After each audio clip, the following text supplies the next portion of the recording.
दोस्ती का अनमोल तोहफा। एक समय की बात है, एक छोटे से गांव में दो घनिष्ठ मित्र रहते थे। उनके नाम अर्जुन और विक्रम थे। दोनों बचपन से ही साथ बड़े हुए थे। अर्जुन बहुत शांत और दयालु स्वभाव का था, जबकि विक्रम नटखट और साहसी था। हालांकि दोनों का स्वभाव एक दूसरे से बिल्कुल अलग था, फिर भी उनकी दोस्ती पूरे गांव में मशहूर थी।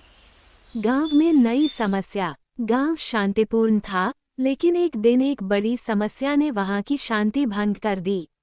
गांव के पास की नदी का पानी अचानक सूखने लगा। यह नदी ही गांव की जीवन रेखा थी। इसके बिना न तो खेतों में सिंचाई हो सकती थी, न ही लोग अपने दैनिक काम कर पाते। गांव के मुखिया ने सभी को बुलाकर कहा, हमें पता करना होगा कि नदी का पानी क्यों सूख रहा है। हो सकता है कि नदी के स्रोत पर कोई बाधा आ गई हो। हमें इसे जल्दी हल करना होगा, नहीं तो पूरा गांव संकट में पड़ जाएगा। अर्जुन और विक्रम ने ये सुना और तुरंत मदद के लिए तैयार हो गए। सफर की शुरुआत। अर्जुन और विक्रम ने नदी के स्रोत की ओर जाने का निर्णय लिया। उनके साथ गांव के कुछ और लोग भी चलने को तैयार हुए, लेकिन रास्ता खतरनाक था।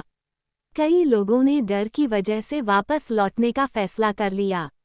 केवल अर्जुन और विक्रम ही अंत तक जाने के लिए डटे रहे। रास्ते में उन्हें घने जंगलों और पहाड़ों से गुजरना पड़ा। कई बार उन्हें जंगली जानवरों का भी सामना करना पड़ा। अर्जुन शांत स्वभाव से समस्याओं का हल ढूंढता, जबकि विक्रम अपनी साहसी प्रवृत्ति से खतरे टालता। दोनों की टीम वर्क कमाल की थी। रहस्यमयी गुफा। कई दिनों तक चलते रहने के बाद वे नदी के स्रोत पर पहुंचे।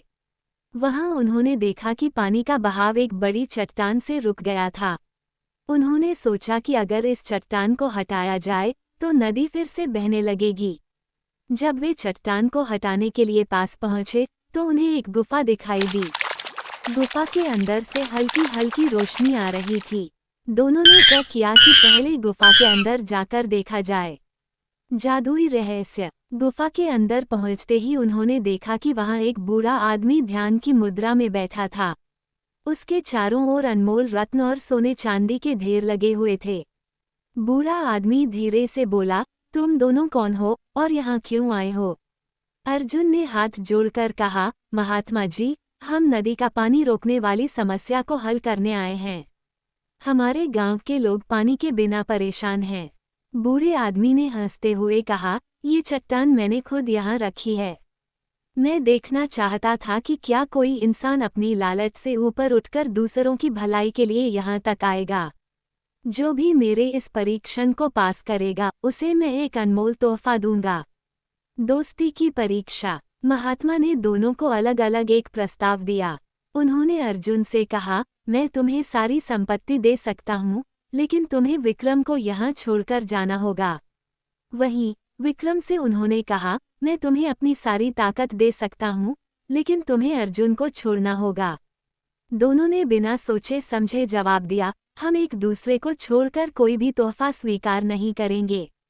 हमारी दोस्ती किसी भी दौलत या ताकत से बढ़कर है। दोस्ती का इनाम। महात्मा उनकी बातें सुनकर बहुत खुश हुए। उन्होंने कहा, तुम दोनों ने अपनी दोस्ती और सच्चाई से मेरी परीक्षा पास कर ली है। मैं इस चट्टान को अभी हटा देता हूँ, ताकि तुम्हारे गांव की समस्या हल हो सके।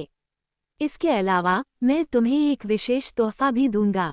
उन्होंने दोनों को एक जादुई फूल दिया और कहा, ये फूल हर उस इंसान के जीवन में खुशियाँ लाएगा जो दूसरों की भलाई के लिए काम करेगा। इसे अपने गांव में लगाओ और देखना, वहाँ सुख समृद्धि हमेशा बनी रहेगी। गांव की खुशी। अर्जुन और विक्रम ने नदी के पानी को बहता हुआ देखा और खुशी खुशी गांव लौटे। उन्होंने महात्मा से मिले जादुई फूल को गांव के बीच में लगाया।